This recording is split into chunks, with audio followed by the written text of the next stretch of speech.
FlatsClass fans, Captain CA here, and welcome back to the channel. We are not on the water today because it's not that bad a looking day, it's just windy. We've had a lot of west wind this past week, and today, well, we weren't that mad at them. We didn't want to do it again today. So it is helpful to have kind of a backup plan when you are fishing the summer tarpon season, and most of the time that is targeting, well, summertime snook. Why don't you catch some of this action with one of my best clients, Robert Mealy, where we went out and did a little summertime snooking, and when you get back, we're going to talk about the tackle that we like to use for that.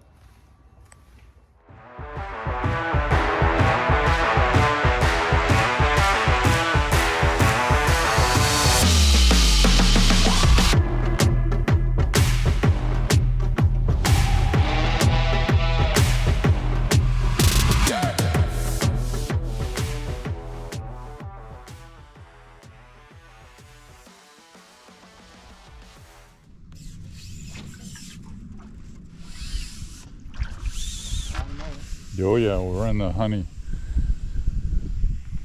Lots of rock. I see all kinds of needlefish floating up next to the bank.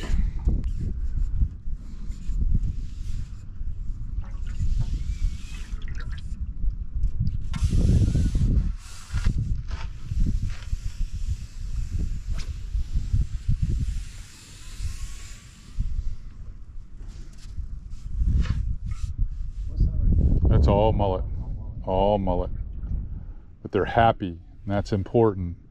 We're moving slow enough not to put them on guard. There's another one in there too. Isn't that cool? Yeah. I mean, it's cool.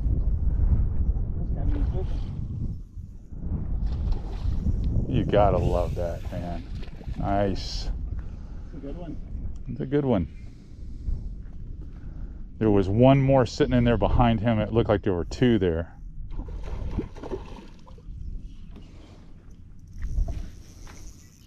It's a decent snook too. Yeah, this guy's gonna go 20. Yeah, he's gonna be 24. Yeah, 24, 25 inch fish. I'll spin this around. You did retie your leaders, right? I did. Plus the fact that he's all on the hook too, but he did great. I'm gonna put the power pole engaged, and I will get down, help you out. Oh, nice fish, dude. Really nice fish. Yeah, that's a good one. Gotta love that. Got a mouth on him. That's how you can tell what soft part of his mouth it's got. Got a pair of pliers here if you need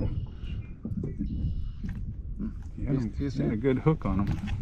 It's just in some soft fleshy. Oh, I see. It's coming right out there. Yeah.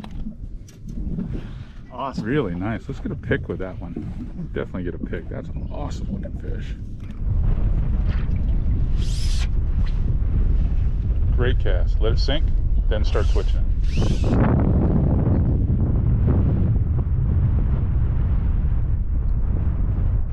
He was under those minnows. He's still trying to get you under the trees. I'm gonna keep pushing us back with the push pole. He's not happy.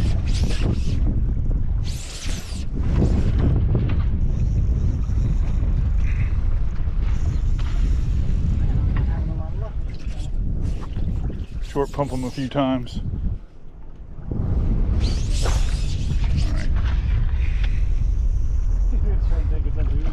Yeah. Strong. Yeah, it is. Good strong fish. Another fish similar size. All right, I'm putting the brakes on. Power pole going down, buddy. That's going big over here.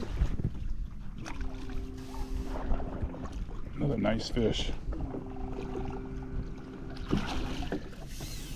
I don't have my trusty net. That's okay, I'll run down there and help you. Just want Make sure we're completely anchored. Got him. Got the death grip on him. Another healthy fish, man. Woo! Look at you.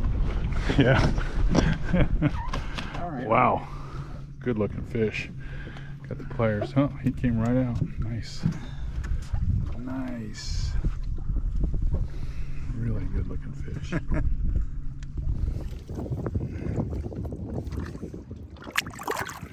Keep him up high.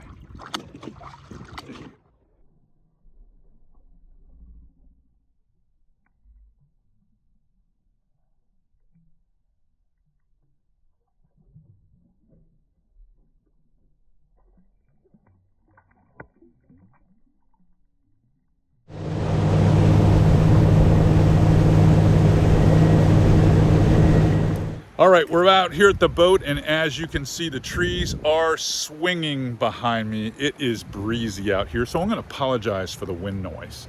Hopefully you enjoyed that little piece with Robert, because pretty smart dude. You noticed he had a camera on, okay? Well, he has his own channel, The Lynx Angler. You've probably seen it on TikTok and Instagram. He started off as more of a kayak guy, but now he owns a couple of Hell's Bays, and he's a lifer in this game. He loves light tackle fishing. He does a lot of bass fishing stuff too.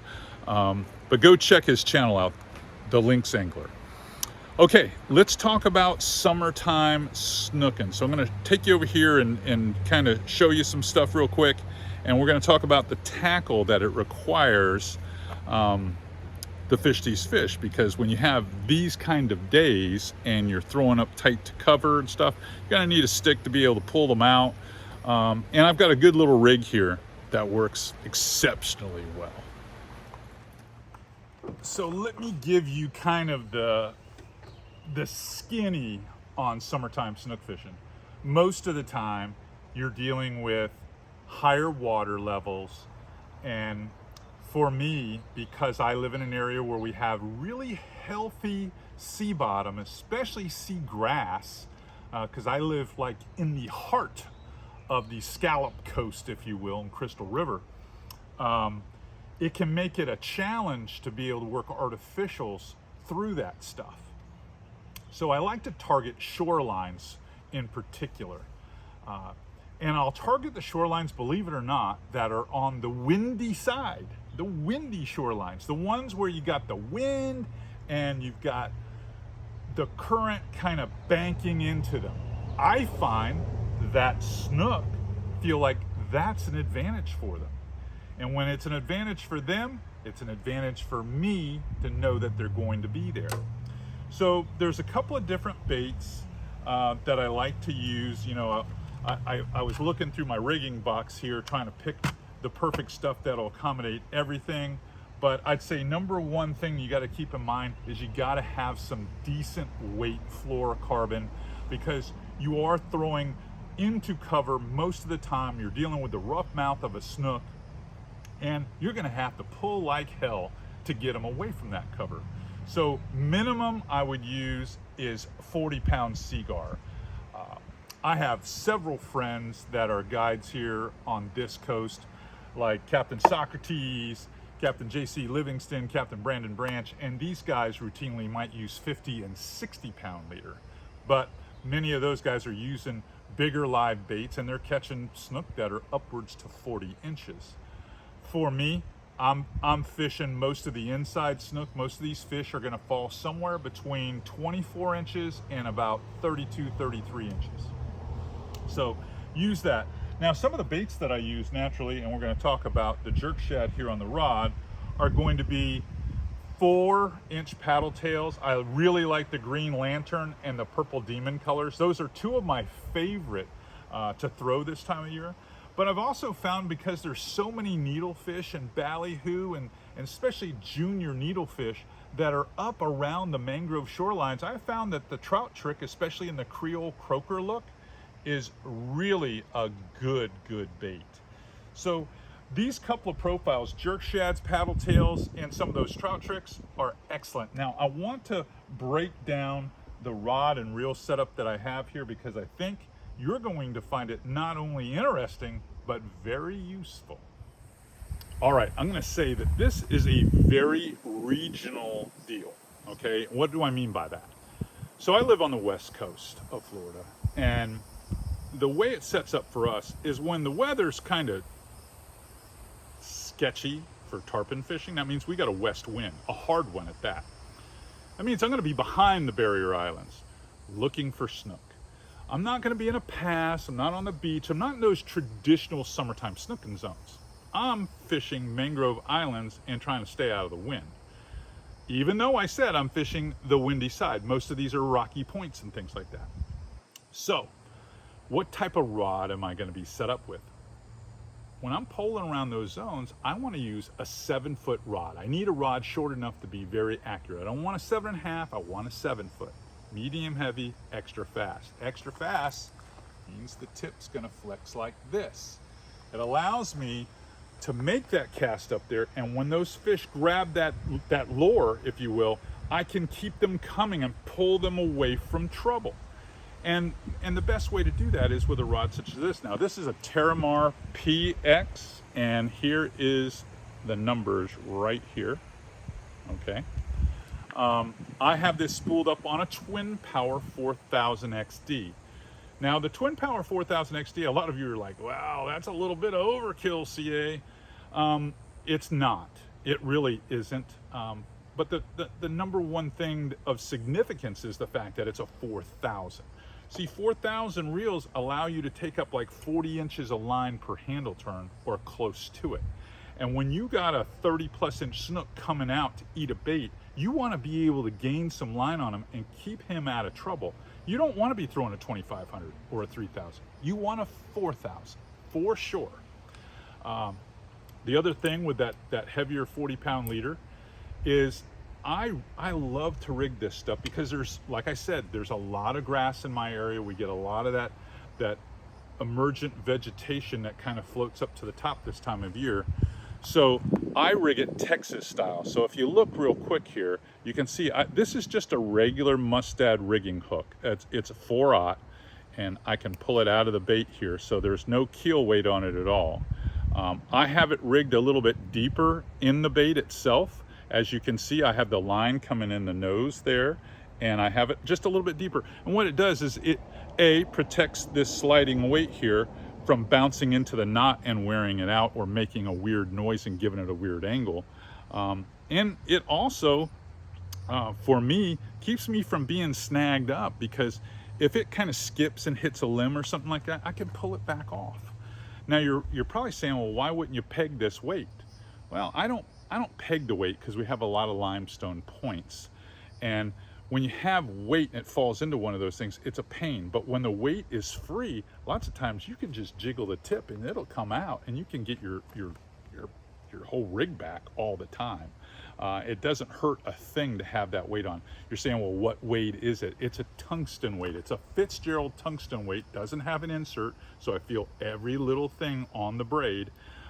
This one's an 1/8, but most of the time we're throwing stuff even lighter than that, like 1/16 sometimes. We just want a little bit of head weight so we can load that tip and drive it in there.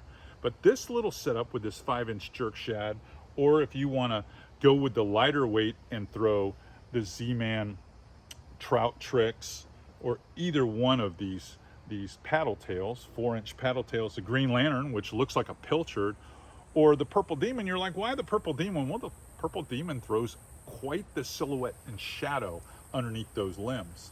So these are all key components to be able to pull this out. Now, I've spooled this up with 15-pound Power Pro. This is the Super Slick V2. It does a good job for me. If you want to know how long the leader is, I typically tie on about 4 foot of leader for this style of fishing. We're not really, this isn't a skip technique. This is just, you're being accurate, you're driving it in there, and you just want to land in front of the bush line, or you just want to land inside just a little bit, because a lot of our tides this time of year are very full, especially with the west wind. So there's not a lot of room there. If you throw it up close and just let it sink a little bit, typically when you go 1001, 1002 and it's sinking a little bit, and then you start working it out, you've got their attention and they're coming. And it's surprising to me how many times I'll see snook and sometimes even redfish come swimming out chasing the lure. So it definitely works. If you like these kind of tips and they're really helping you out, I mean making a difference in your fishing trips, I encourage you, subscribe, hit the thumbs up button and the notification bell. The faster this channel can get to 50,000 subs, the better I can service you guys with doing all kinds of destination trips for different regions. We can take tours with the Shimano guys at the plant, the Z-Man guys at the plant. We can do a lot of different things. But to get there, I need you guys to help me. So share this stuff. Share it with your fishing buddies, your father-in-law, your brother-in-law. Share it with them. I want to be the authority for you guys moving forward for inshore fishing. All right, that's all I have for you on this YouTube video today, but I got another one coming tomorrow, I promise you.